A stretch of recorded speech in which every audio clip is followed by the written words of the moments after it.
Hi friends, more Apex Legends lore for you today, and it's something no one really talks about, the lore story behind the Universal Heirlooms in Apex Legends. Now I know the unique legend-specific heirlooms have deeper stories that are intertwined with the backstory of those legends, but it turns out the Universal Heirlooms themselves do also have a little bit of lore, so we're going to cover that today. And if you're a fan of Apex Legends lore, do me a favour and hit the subscribe button. I'm doing my best to bring back lore to Apex Legends, but I need your help. So let's get into it, starting with the latest heirloom, the Grand Slam baseball bat heirloom. It turns out baseball is an ancient sport that originated in the core systems almost 1,500 years ago. The version of it played in the Outlands would still be recognisable to those first stickball enthusiasts, a club striking a ball thrown by a pitcher. It dots the lives of Apex legends like Bangalore, who battled her brother Jackson for home run supremacy as a child, Conduit, who still plays it with her younger cousins,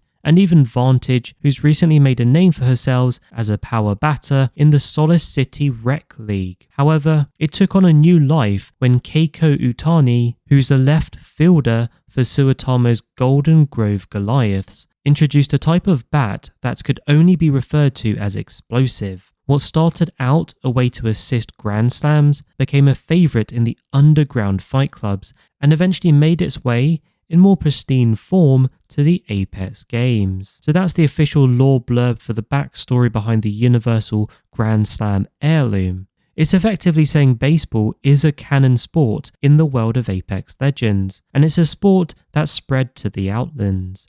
And it's also kind of fun to hear that the legends themselves also take part in recreational leagues for some of these sports. Another fun lore snippet to go with the baseball bat heirloom is that Bangalore gave her brother a signed bat from Utani on the last anniversary of his faked death. So that gives you a bit of history on where this baseball bat heirloom has come from and why it's ended up as an heirloom weapon in Apex Legends. Let's look at the Katar next. The Katar was created centuries ago as an armor-piercing melee weapon, a purpose it serves well in the Apex arenas. A decorative Katar was brought to the frontier on a museum ship which was meant to carry historical relics from Earth to the far edge of the galaxy. However, the emergence of an elite Katar club in Knossos, which is on Samathi, in 1159 saw an explosion in new models being fabricated for live use, decorative use, or both, depending on the owner's mood. Now, when Rampart got her hands on that version of the Katar, she thought it looked too stuffy and ceremonial. So a nighttime of prototyping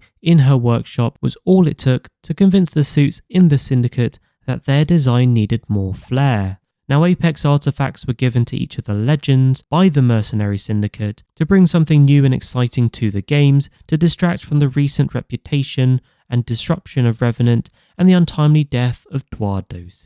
So effectively, the event of Kill Code where Revenant ended up killing D.O.C. was part of the motivation for the Mercenary Syndicate to give out these Apex artifacts. It's worth noting the smallest particle of Branthium indefinitely powers each Katar in order to maintain their ominous presence. In case you didn't know what Branthium is, it's the resource that Horizon discovered, and it's what she went to space for. It's essentially the source that saved the Outlands from an energy crisis. So in a way, the Katar is kind of like Rampart's second heirloom, given she did the modifications and customizations of it. However, it was given to every legend by the Syndicate, like we said, to cover up for the death of D.O.C. A fun lore fact is that each Katar is tied to a location in the Outlands, and while they've never released official reveals of what those locations are, I've got a few guesses I can give you. So Molten, I think, is for World's Edge. Electrum feels like it's for Stormpoint. Rhodium seems a good fit for King's Canyon. Cobalt brings that blue vibe of Olympus, so it feels like Cobalt is for Olympus. Gladius feels like it could be for Broken Moon. And Nitride feels like it could be for E-District. Now those last two could definitely be the other way around, but I just felt the purple vibes of Nitride seemed to fit quite well with that purple neon glow of E-District. But if you've got some different theories, feel free to share them in the comments down below. let's move on to the Power Sword. Now, the lore behind this heirloom fits in around the time all those rifts were starting to close around the Outlands. And as the rifts began closing across the Outlands, several exploded and left a huge deposit of mineral debris in their wake. The Power Sword was then forged from one of these newly discovered minerals, and this sword taps into each legend's hyper-competitive beast mode alter ego, a power coming from within. And a fun fact for the Power Sword is that Newcastle's armour repairman, Lamont Craig, aka Jackson Williams, forged and designed the weapon for the Syndicate. Of course, you'll know Newcastle, Lamont Craig and Jackson are all of the same people in the lore of Apex Legends, because Jackson had to create this Lamont Craig persona as a new identity after everyone presumed him dead, given he was on the run from the IMC, and he also then assumed the role of Newcastle once the real Newcastle died. So that's the Power Sword. Let's move on to the Raptor's Claw. The Raptor's Claw slashed its way into our universe after Lifeline's drone, D.O.C, had an interdimensional run-in with Dark Horizon. Glinting with volatile interdimensional energy, the Raptor's Claw demands to be wielded by the most skilled combatants. Fortunately for the Apex games,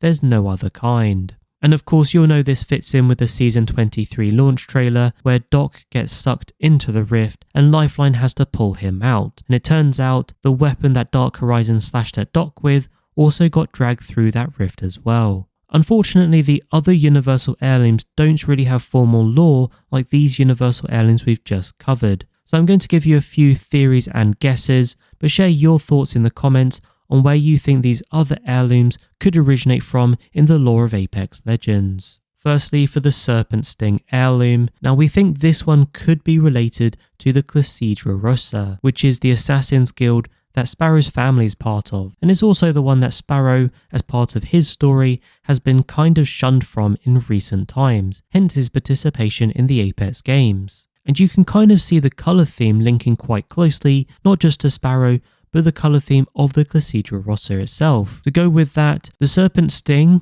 with some of its add-ons, pops up bounties for people like Caustic, Tajin Park, and even Xenia Contreras. And that ties in again with Sparrow and his family, because the guild they're part of are effectively bounty hunters. So the fact that this heirloom pops up different bounties for different people across the Outlands and has a matching colour theme gives me, and actually from a few people I've seen across Twitter and Reddit, a theory that this heirloom could tie in to Sparrow's backstory.